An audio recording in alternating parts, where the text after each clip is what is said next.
இன்னையிலேருந்து இனிமேல் எனக்கு ஒரே ஓட்டம் தாங்க. ஏன்னா 20 நாளா என்னோடய ஹஸ்பண்ட் வந்து லீவுக்கு வந்திருந்தாங்க. ஸோ எனக்கு வந்து நான் ஒன்லி சமையல் வேலை மட்டும் தான் பார்த்தேன். பசங்கள ரெடி பண்ணுறது ஃபுல்லாக, சாப்பாடு ஊட்டுறது ஃபுல்லாக அவங்களே வந்து பார்த்துட்டதுனால ஒரு 20 டேஸ் வந்து நான் ரொம்ப ஃப்ரீயாக இருந்தேன். நேத்திக்கு வந்து ஊருக்கு போயிட்டாங்க. ஸோ அதனால வந்து பார்த்திங்கன்னா, இன்னும் ஒரே ஓட்டமாக தான் வந்து இருக்கும்.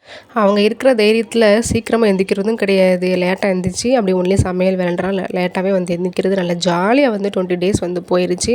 இனிமேல் அறக்க பறக்க ஓடுறதே நம்ம வேலையாக வந்து போயிடும். இன்றைக்கி வந்து லஞ்சுக்கு வந்து பார்த்திங்கன்னா, சாமை அரிசியில் சாம்பார் சாதமும் வாழைக்காயை வந்து வடையும் தான் வந்து பண்ணியிருந்தேன். இந்த ரெண்டோட காம்பினேஷன் வந்து சூப்பராக இருக்கும். என் குழந்தைங்களுக்கு ரொம்ப வந்து பிடிக்கும். காலையிலைக்கு வந்து பார்த்திங்கன்னா, சிம்பிளாக வந்து சத்து மாவு கூழ் வந்து பண்ணிட்டேன். இவ்வளோ நாளாக சத்து மாவு கூழே வந்து கொடுக்கல. பூரி, வெண்பொங்கல், இந்த மாதிரி தோசை இந்த மாதிரி வந்து கொடுத்துட்ருந்தேன். ஏன்னா வந்து கொஞ்சம் டைம் இருந்ததுனால காலையிலைக்கும் எனக்கு டிஃபன் பண்ணுறதுக்கு நிறையா டைம் வந்து இருந்துச்சு.